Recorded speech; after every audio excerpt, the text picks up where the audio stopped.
Hi there, it's Sandy, your sister and your friend. Welcome to today's video. What I'm going to share with you today is a reflection of my journey into truth, into knowing who God is, knowing who I am and who you are. So if this means something to you today, I'd love it if you hit subscribe if you haven't already. Leave me a comment about what you think of the things I'm sharing today. And if this does not resonate with you, that's okay. We're all on our own pathway here. But I recently posted 2 videos about forgiveness, and I'll put links to them down in the description below.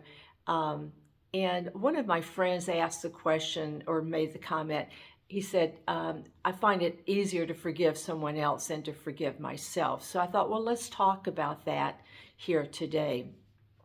And I want to post also a link to a video from the Circle of Atonement. I'll put that in the description. And a lot of what I'm sharing today is kind of my paraphrasing of something from lesson 134 in the book called A Course in Miracles.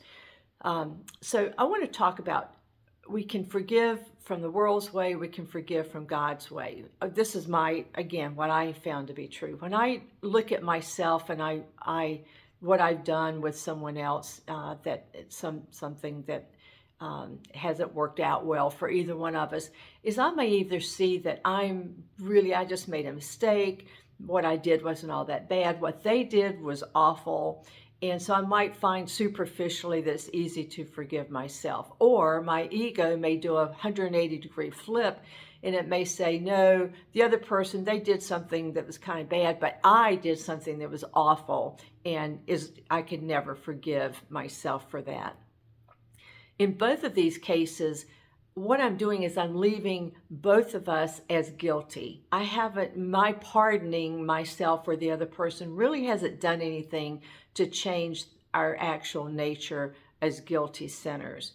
Now, when I look at this same situation from God's perspective and I decide to forgive from His way of thinking, it's going to require a change in paradigm, a real shift. I'm going to have to trade the illusion of this world for the truth as God says that the truth is.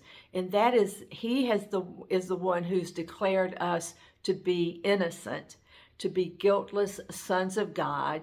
We've never changed from the way that He created us. Nothing could ever change us from how God has created us. So we still remain, our being is actually in the very beingness of God. So we're connected. Nothing could ever separate us. And so therefore, there's nothing in God that is sin, so we have never sinned.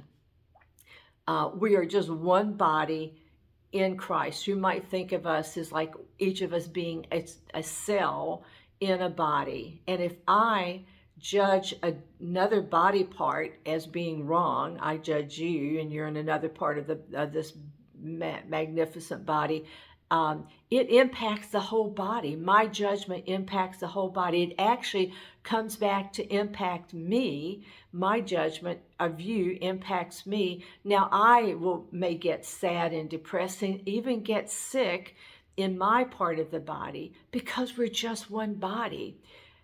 Really, because this world is just an illusion. Whatever you did to me in this world is no different than what happened between us in my dream last night.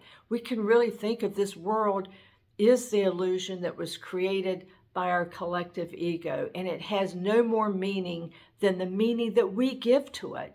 So what God is inviting us to do is to change the meaning that we have given to the differences and disagreements that we find happening in this world.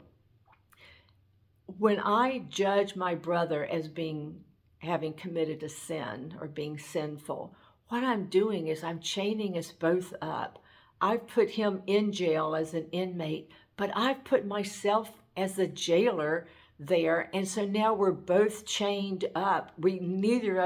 Neither of us can leave the situation that I created. I've laid chains above on top of both of us. But when I offer forgiveness, I see things differently. I see truth as truth and illusion as an illusion. I've shifted things. Now I free both of us up because I'm seeing us in our reality, not in the made up illusion of this world. And then forgiveness becomes the only natural and kind response to this.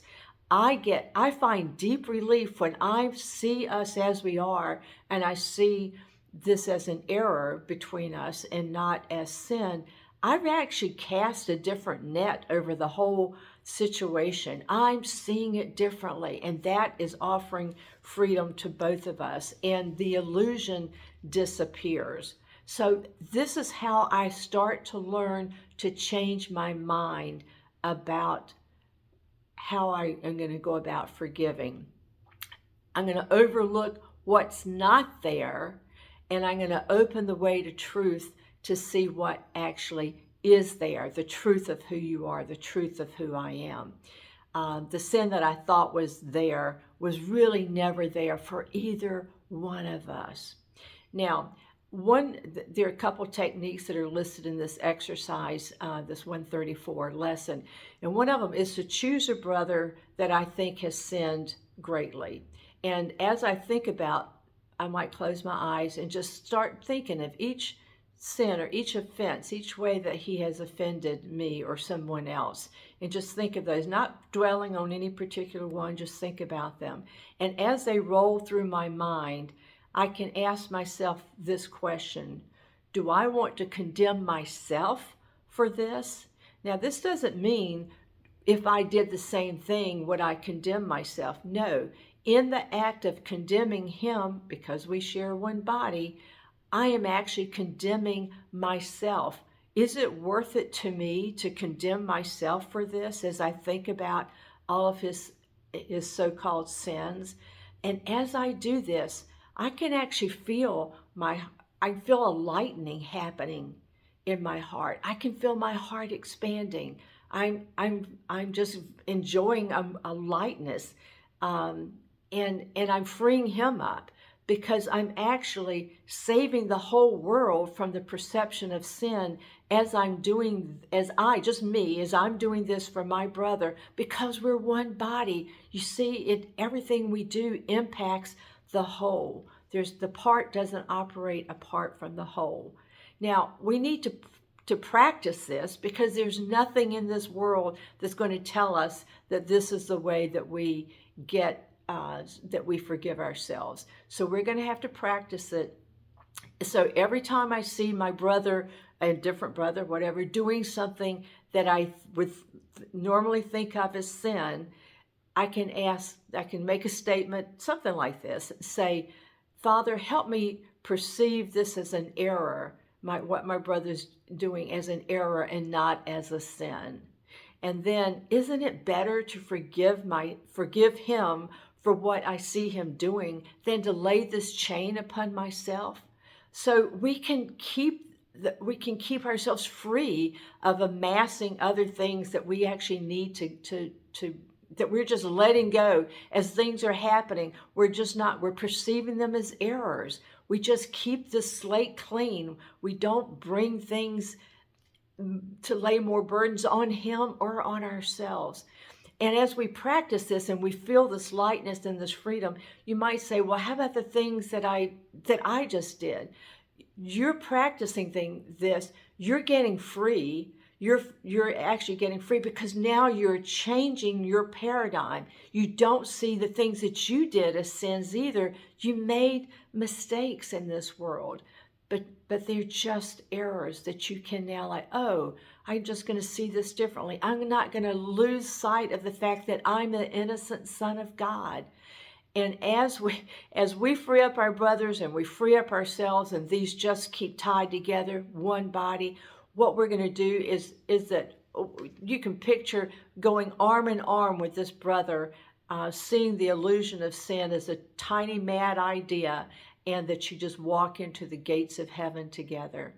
That's what we're going to do. That's what this exercise in forgiveness forgiving our brother is, our self-forgiveness is tied to our forgiving our brother. We're going to learn about how to forgive ourselves as we do that.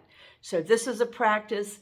I practice it all the time, every day, and it just frees me up. And I think it'll do the same thing for you as well. So God bless you. I love you so much. If you haven't subscribed, I'd love it if you would. Leave me a comment. How does this work for you, or what does work for you? I love you so much. Bye-bye.